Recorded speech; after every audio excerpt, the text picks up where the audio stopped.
ఫోర్త్లో జరుగుతున్నది కూడా అంటే ఈ మూమెంట్ అంతా జరిగింది అంతర్దశ ఆఫ్ శుక్రుడు ఎక్కడున్నాడు దశమంలో శనితో కలిసి వక్రించిన గురువు చూడడంలో. సో ఈ కాంబినేషన్స్ అన్నీ ఏంటంటే క్వశ్చన్ చేయడము అండ్ ఆయన్ని ఇరిటేట్ చేయడము ఇవన్నీ. అయితే కుజమహాదశ అంటేనే అందులోనూ కుజుడు మేషంలో వేరు వృశ్చికంలో వేరు.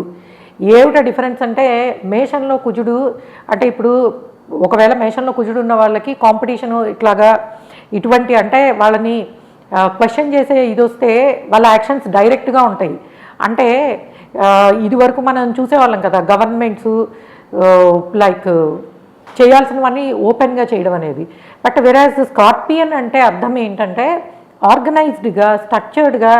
ఇప్పుడు ఒక చెట్టుకి పురుగు పట్టింది అంటే మనం పైన మందు కొట్టేసి తగ్గిపోయిందిలే అనుకుంటే కాదు, దాని మొదలు వరకు వెళ్ళి అసలు దాని ఆరోగ్యం పైన మాత్రమే బాగాలేదా వేరు కూడా ఏమైనా ప్రాబ్లం ఉందా అంటే రూట్ లెవెల్లో తెలుసుకుని సరిచేయడము. అది స్కార్పియన్ అంటే వృశ్చికంలో ఉన్న కుజుడితో అవుతుంది. ఇక్కడ స్కార్పియన్ కుజుడు లగ్నము అవడం వలన మనం అనుకోవచ్చు ఈ జెన్జిమ్ మూమెంట్ గవర్నమెంట్ని ఇచ్చేసేస్తుంది, నెక్స్ట్ గెలిచేయచ్చు అండ్ సో ఆన్. ఎందుకంటే ఇక్కడ స్కార్పియన్ అయిన కుజుడు అవ్వడం వలన ఏ సమస్యనైనా సరే దాని మూలాన్ని పట్టుకోగలగడం ఆయన ఎక్స్పర్టైజ్ అది. సో కాబట్టి ఇటువంటి సమస్యలని మూమెంట్లని జెన్జీ మూమెంట్లని ఆయన 100% ఎక్స్పర్టైజ్తో డీల్ చేయగలరు. కాకపోతే కుజుడు అంటేనే ఆరోభావానికి ఆధిపత్యం ఉండి లగ్నంలో ఉన్న కారణముగా సెల్ఫ్ డిఫెన్సు ఇరిటేషన్లో పడ్డము అండ్ అగైన్ దాంతో పోరాడాల్సి రావడము అవన్నీ కూడా అంటే చంద్రమహాదశ ఉన్నంత స్మూత్గా కుజుడు ఉండడు. చంద్రుల్లో కూడా కుజుడితో కలిసిన కారణంగానే మనకి అగ్రికల్చర్ ప్రొటెస్ట్లు ఇవి అవి అనేవి జరగడం అనేది జరిగింది.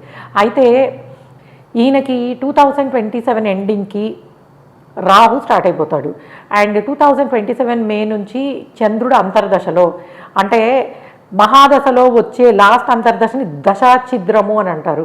అంటే ఛిద్రదశ ఇటువంటివి అంటే లాస్ట్ అంతర్దశ అంతగా గుడ్ రిజల్ట్ ఇవ్వదు అనేది చెప్తారు. అయితే మనము ఆయన చంద్రమహాదశలో రవి మంచి రిజల్టే ఇచ్చాడు.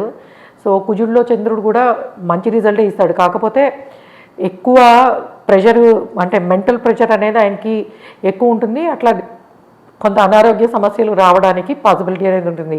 కాకపోతే నరేంద్ర మోడీ గారు దైవభక్తి కానీ సెల్ఫ్ డిసిప్లిన్ కానీ వీటి కారణంగా ఆయనకున్న ఓన్ హీలింగ్ టెక్నిక్స్ తోటే హీల్ అయ్యే ఛాన్సెస్ ఉంటాయి.